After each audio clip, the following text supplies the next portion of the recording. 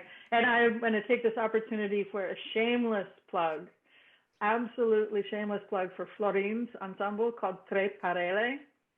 It's a beautiful, beautiful band. I'm going to write in the chats. Trei Parele. You can also buy, do you have a Bandcamp for that? No. You have a Facebook page? Yes. Yes. We will follow up, and you can follow Florin's band. And can you tell us what is the sort of, you're working with much older material for the most part in that band, right? Can you tell us a little bit about that? We had a project dealing with 19th century gypsy band, to say so. And we wanted to include some of the other music played at that time in Wallachian and Moldavian towns. Mm-hmm. So we wanted to include 1, 2, 3 Jewish melodies also. So because we didn't have already known material from 19th century, we used just for the beginning 2 or 3 songs from this research. Mm-hmm. Excellent. Cool. Yeah, Sandra says your band was featured in the film Aferim. Is that? Yes, the movie is opening with our music. Cool. Cool. Great. Thank you. We will include links and Facebook links and all this in the follow-up email. And Sandra, do you want to ask your question? Do you want to unmute yourself and ask your question that you had in the chat? Well, I was just wondering, either Speranța or Florin, whether you'd found or found any traces of Jewish, specifically Jewish music in the southern part of Romania. No. We there is also no, because we didn't. Maybe there are communities dominate, but we didn't make research on them. But do you know something? Tell us. I wish. No, I don't know.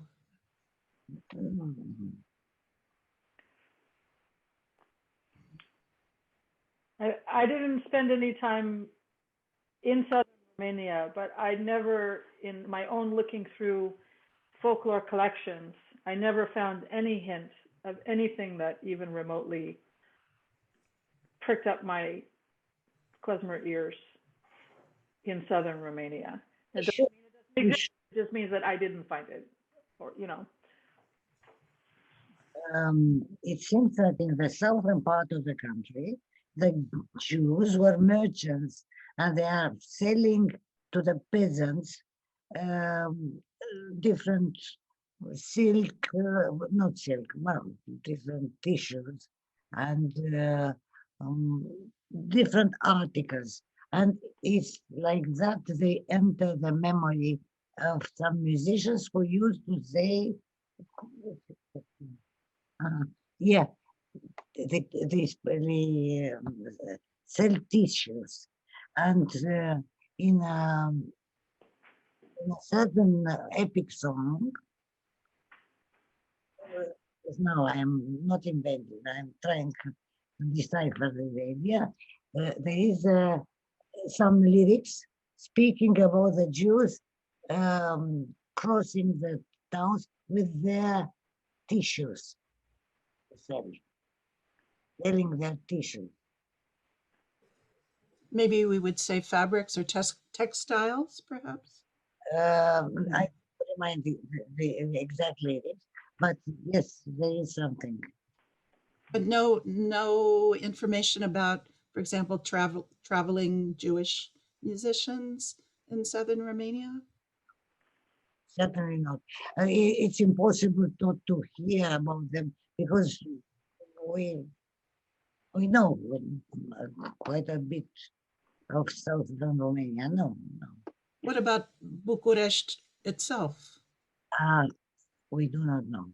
Yes, here maybe there was some. You know something. You were here. You must know. Tell us. I remember what it was like when I was there in the last years of Ceausescu. Forget it. I mean, I haven't been there since. So, I know. Paul Gifford writes that he was told that Jews had their own musicians who played for Jewish weddings in Bucharest. Do you want to? We'll try to find out because in Bucharest, there are probably more Jews than in other localities. Yeah, I mean, in the present day, it's one thing. I mean, I think we're all interested in trying to discover if there were what we might identify today as Klezmorim, who lived in Bucharest and who played for the Jewish community there. I mean, it's complicated in some ways because many of the Jews of Bucharest are Sephardic Jews, or the original Jewish population, so-called original, the older, 17th, 18th century Jewish population in Bucharest would have been Sephardic. So they did not have what we call klezmer music. Yes. They would have had different music. And I don't know that we know so much about Klezmorim settling in Bucharest. I have a feeling that if they had been there, we would know about them, but who knows? okay, why am I confused? I thought that the Belf band had recorded in Bucharest. Am I off? No, they recorded in. No? Zev says no. Zev, you have to talk. No, they didn't record in Bucharest. They were okay. I don't know why. Romanian orchestra, but they recorded in Lemberg.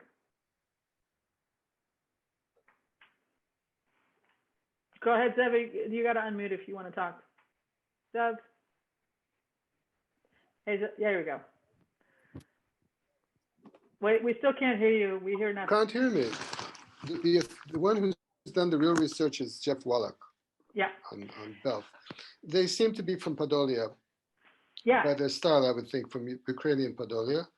Romanish for them was Rumunsky Orchestra was a publicity hype that had currency among Ashkenaz Jews in Ukraine. E o poveste mai lungă. But Romanian they were not, that's for sure. Yeah. And I will add to you, Sandra, that you can find Jeffrey Wallach's amazing article on this very topic on the Klezmer Institute website, because we got permission from the Journal of Sound Archives people to reprint his article. So if you go to Klezmer Institute website and look in the resources pages, right next to Paul Gifford's article, you will find also Wallach's article. Yeah. I should also mention that, sorry. No, I was just going to say about Romanian orchestras. Here's a postcard of one from Ukraine, 1913. This is somebody named Andrei Kovac. Now, so these were very popular at restaurants and among the upper class in Tsarist Russia. So that's what the Romanian orchestra means. Part of it. Yeah. So you can see it. All right, let's go. That's all. Yeah, and I think that's definitely, that is something you get from Jeff Wallach's article, and it's something that's sort of supported in the work of in your work, Zev, when you're talking about the repertoire from Bessarabia, from the Klezmer South, so-called, as being more exciting and more complex and more developed than the klezmer material from the north. And so saying something was Romanian would give it this sort of excitement factor. Well, again, it was developed in a particular way that made it more secular, less completely Ashkenaz Jewish, but also somewhat Jewish. So it had an appeal for the Jews in Ukraine and in Galicia and so forth. It had an appeal. And again, in my research, it's the only regional repertoire in all of Jewish Eastern Europe that had that appeal. Mm. It's this unique historical situation there. Yeah. I wonder, no, she isn't, Craig. I'll talk about that in a minute. Hold on. But I wonder, actually, Paul, this is I want to agree with you, Zev, because I agree with you on all things, Zev, pretty much. But also, I wonder if this phenomenon of Romanian orchestras that Paul is showing, postcards, are related but slightly different. Yeah, they are. Well, the one thing doesn't negate the other. Yeah. Let's say that there are reasons why people in Russia or Ukraine, non-Jewish people, would also like some version of Romanian professional music. But Ashkenaz Jews in other places had other reasons for liking that music in their own way, and a different take on that music, in which the Jews were also co-creators. That makes a big difference. Well, and I see that when I by reading and working with Paul's article, he really demonstrates, and Paul, I'm going to hand it over to you for a minute to talk about this more, but I observed through this history of the postcards and through Paul's meticulous documentation of the movements of the family, the Stănescu family, that they made their living in playing in restaurants in Western Europe. And they were one of many bands who were making their living as Romanian orchestras in this period. So, Paul, do you want to speak to that just a little bit, maybe?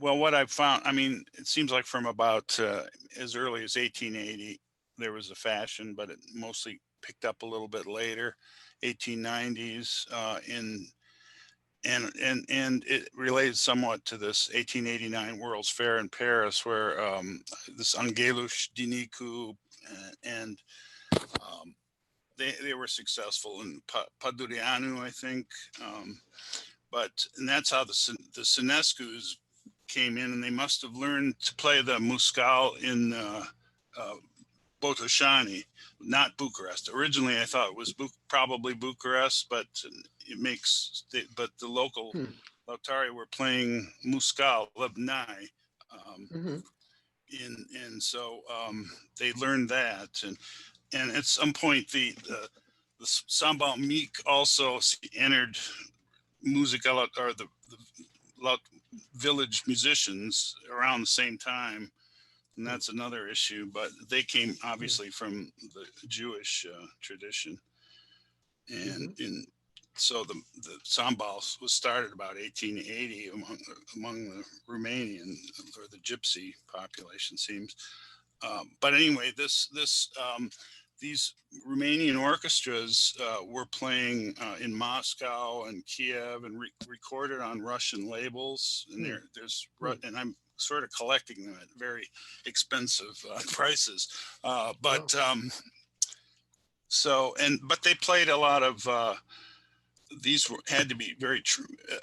They're playing program music and very French late romantic French waltzes and that kind of thing. So they're appealing to, I mean, Rasputin and the Romanovs and that kind of people. And then the interesting thing is, after the revolution, these musicians went to Paris and New York and Berlin and Warsaw and wherever the White Russians settled.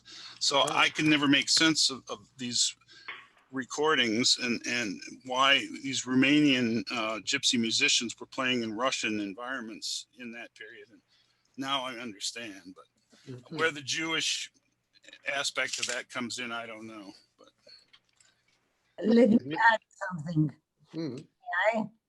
Yeah.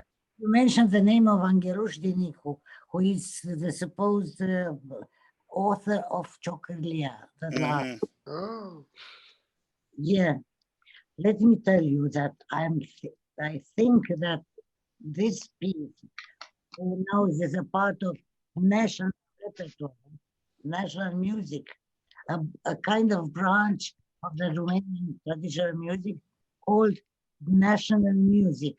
And I think that the Jews had an important play in this. Anyway, the people from Botoșani region told me that once in Israel, they adored to listen to the national areas, especially Ciocârlia and the pieces like. I am very interested in this Jewish component of our national music. It's too late now to explain you. I made some, but yes, something important. National music. Interesting.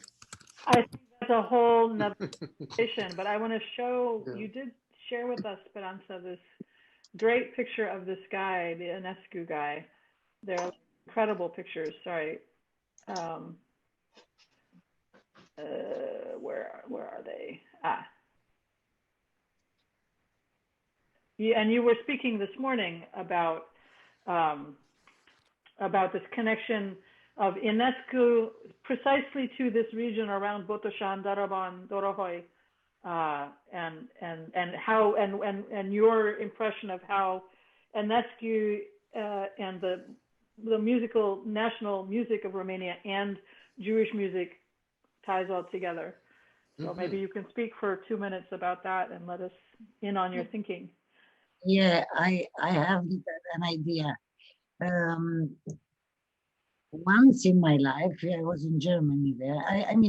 I traveled in Germany and presented a paper concerning the Jewish influences on Ionescu's music. I followed with some attention in the Botoșani regions the connection. Because Ionescu wrote a part of his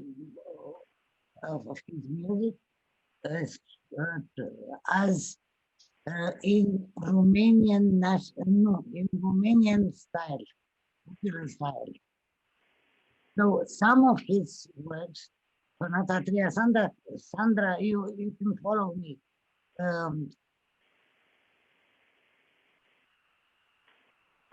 Wait, we lost you, Speranța, sorry.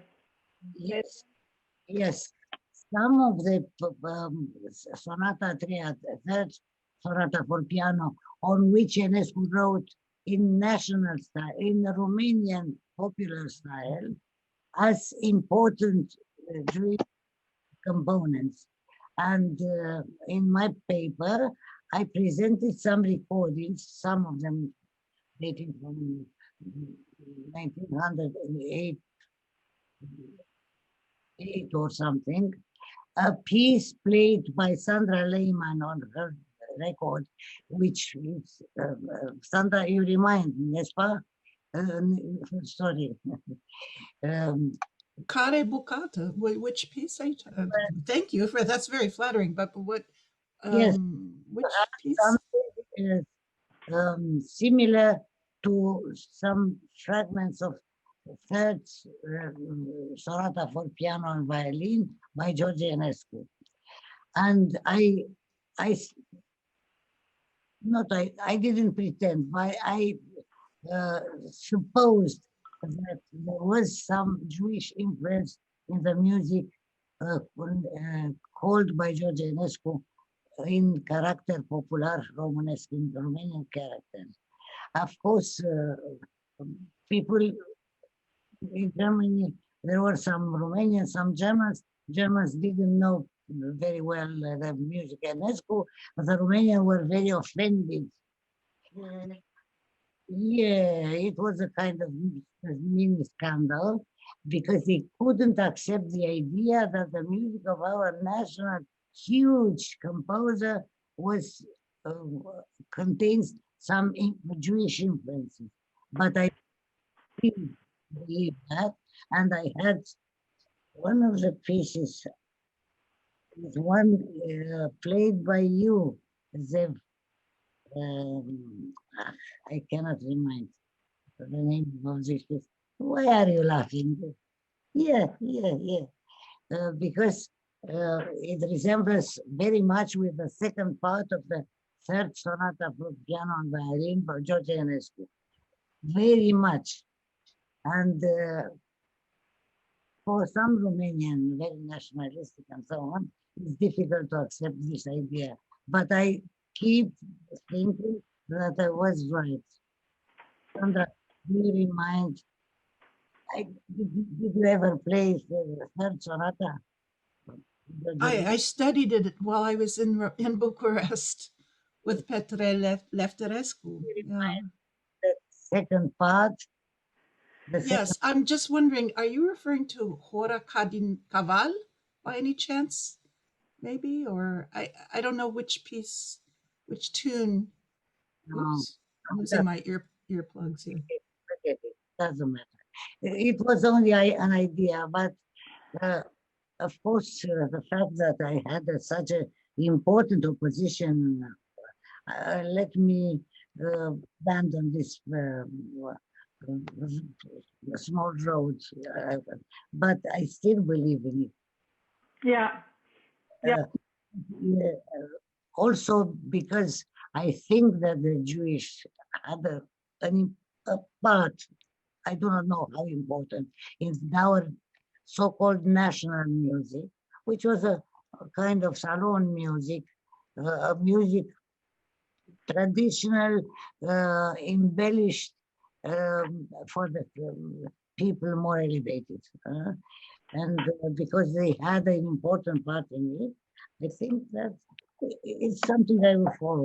But it's not easy in Romania because I'm fighting against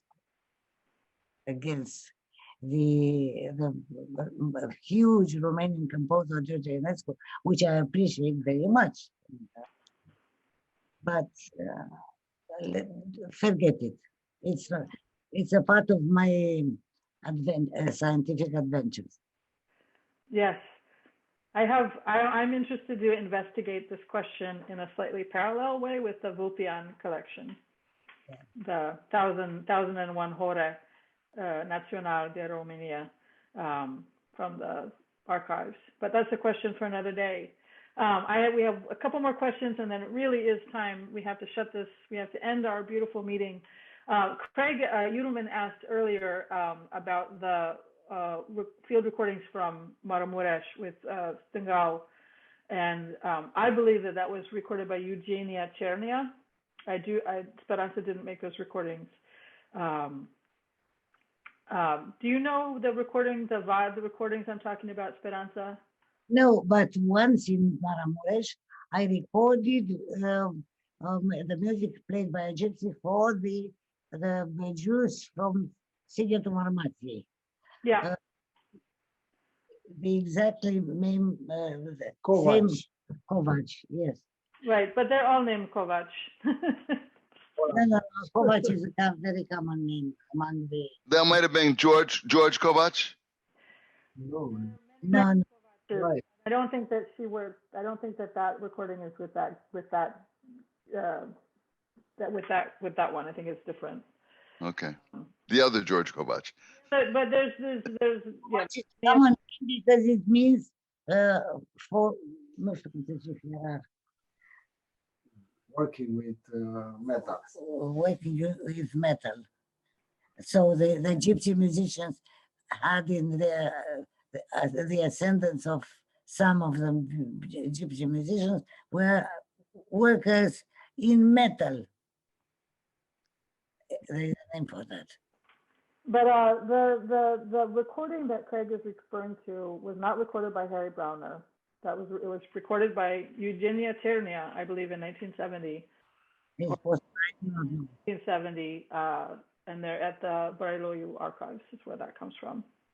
John has a copy of that, that I have. Sandra, I know that you heard those recordings because you know those pieces. And the woman and the person who is on those field recordings is a woman who's explaining, who's giving the introduction to the pieces. So I have to dig out my own notes from being at the archives myself, but I think that's who put them. Who are they on YouTube, Craig? Yes, blacksmith. Yes, Kovac blacksmith, and a lot of gypsy musicians from Tanzania are called some are called Kovac because their ancestors were probably blacksmiths. Elsa Freundlich, Christina, Elsa Freundlich. Wait. I think. Cool. That's the cassette you gave me years ago. Oh, okay, cool. Wait, what does it say? Elsa Freundlich. Okay, cool. All right, we'll follow up with that. Oh, it's the classic Klezmer channel. Great. Somebody has put these recordings up on YouTube, so we'll follow up with that as well. And the quote, what I did in Maramuresh from traveling around there was that like almost all of the musicians used that surname, and that they married matrilocally. That the musicians would move to the village of the wife rather than having the wife come to the guard's village. And I don't know if that was only the 1 or 2 times that we discovered that, or if that was a more generalized proposition in Maramuresh, but it was certainly interesting. So yeah, anyway, there's recordings. I'm glad that they're up. I remember now, Haluli, blah, blah, blah, something you played with your band. Yes. That's the piece is confronted with second part of Enescu's sonata. Yeah, in fact, actually, this is really not hard to do because I have them. There we go. These are the recordings. Yeah. I wanted to add now by the end that we are not expert in Jewish music. We are the beginners, and we are not like you knowing a lot of things. No, but and that's what makes it so wonderful is that you are experts in Romanian music and musica lăutarească and regional music from all over Romania. And so for us to be able to convene to discuss this intersection is really interesting and valuable for us. It's incredible.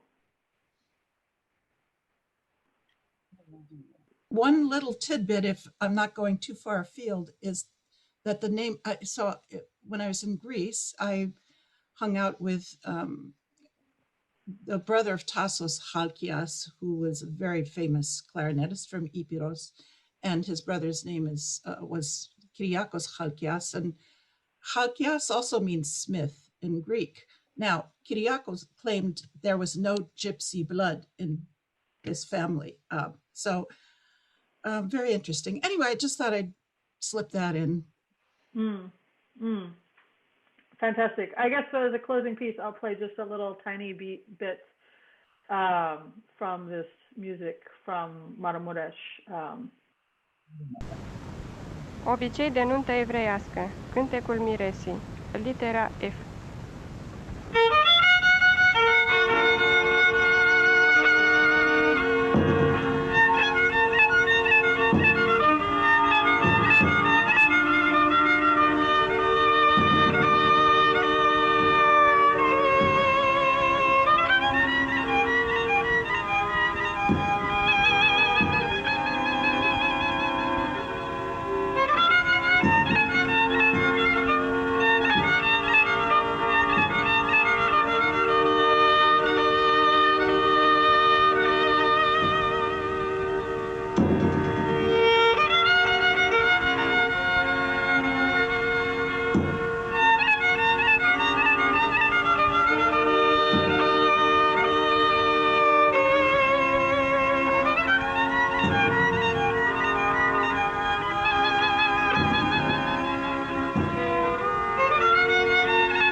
guess we can all visit Daniel Karkner's YouTube channel to listen to those. I never dared put them up because I didn't want the folks from Brailoiu to come chasing me down. Although, you know, since we hadn't been given permission to post, but I'm glad that somebody has gone ahead and done it. And I'm going to stop this share. And I'd just like to take a moment to say thank you to Speranţa Rădulescu and to Florin Iordan for sharing all this great music with us. And if everybody wants to unmute and say hi and bye and everything, go ahead and let's do it. And so let's just all say thank you, thank you. Thank you so La much. revedere. Thank you. Thank you. Mulțumim. Thank you. La revedere.